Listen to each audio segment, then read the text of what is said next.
faut faire toute la lumière. Moi, je comprends pas, comme M. Di Rupo me dit, il n'y a pas besoin de commission d'enquête, les politiques ne savent pas faire ça. Mais enfin, c'est quoi ce que ça fait là?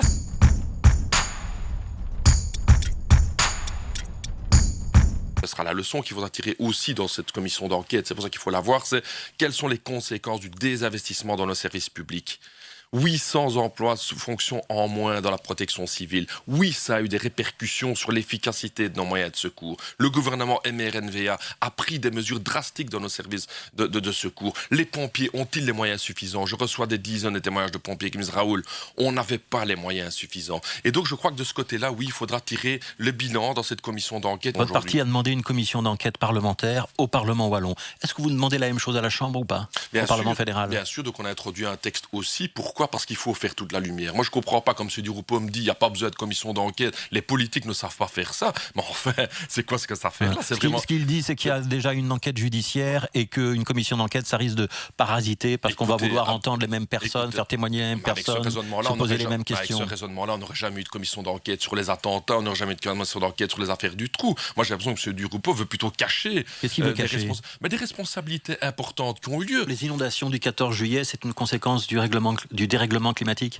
En tout cas, il y a pas mal d'indices qui vont dans ce sens-là. On a eu la publication ce matin d'une étude scientifique aussi qui va dans ce sens-là. Donc c'est clair que le réchauffement climatique a clairement joué un rôle. De plus en plus de phénomènes extrêmes météorologiques vont avoir lieu. Et donc il s'agit maintenant surtout de prévoir d'une part, de faire tout notre possible pour éviter l'emballement, le fameux emballement du GIEC. Et donc là, le sommet de Glasgow qui va arriver va être important. Et je pense que là, cette mobilisation de la jeunesse qu'on a vue justement pour prendre des mesures drastiques, c'est d'autant plus important parce qu'on voit qu'une fois de plus, qui paye les pots cassés, c'est les plus pauvres. Hein. Vous êtes prêt à soutenir des mesures de ce genre-là au PTB qui peuvent avoir un impact sur notre vie quotidienne? Bien sûr, mais pas à nouveau introduire des taxes carbone qui vont une fois faire payer les plus pauvres, hein, parce que c'est ça le problème. Hein. Dans toutes les politiques traditionnelles faites aujourd'hui où on fait confiance au marché et à l'offre et la demande, c'est toujours qui? C'est les plus riches qui vont s'en tirer.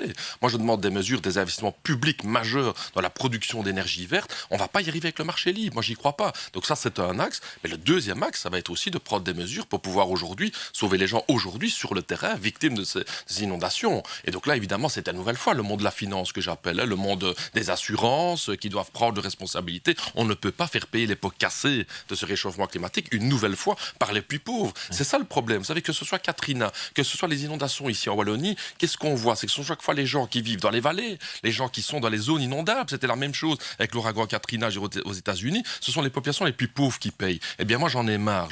Un riche dans le monde pollue beaucoup plus qu'un pauvre. Et c'est pour ça qu'à mon avis, les riches doivent beaucoup plus contribuer aux solutions aujourd'hui. Monsieur Di Rupo a signé un deal secret, un deal secret avec Assuralia, le monde de la finance, sur la question justement de savoir combien les assurances vont contribuer. Il n'est pas tellement secret parce qu'on connaît les chiffres. Mais attendez, c'est lui qui le dit. Vous trouvez normal que quand un journaliste demande le contenu de l'accord signé avec le monde de la finance des assurances, M. Di Rupo dit il est secret. Je vais vous dire c'est quoi ce deal. Ce deal, c'est très très clair. Ce deal, c'est que les assurances qui devraient payer 1,7 milliard d'euros pour rembourser les gens dans l'intégrité des indemnités ne vont payer que 590 millions d'euros. Vous trouvez normal que les primes d'assurance augmentent de plus en plus pour les gens, que les bénéfices du secteur des assurances les 8 dernières années, chiffre d'Assuralia, c'est de 15 milliards d'euros de bénéfices pour les ETIAS, les AG Assurances, etc., et qu'elles ne vont pas porter 100% du poids et qu'elles demandent aux autorités publiques, c'est-à-dire à vous et moi, de porter 1 milliard d'euros d'intervention.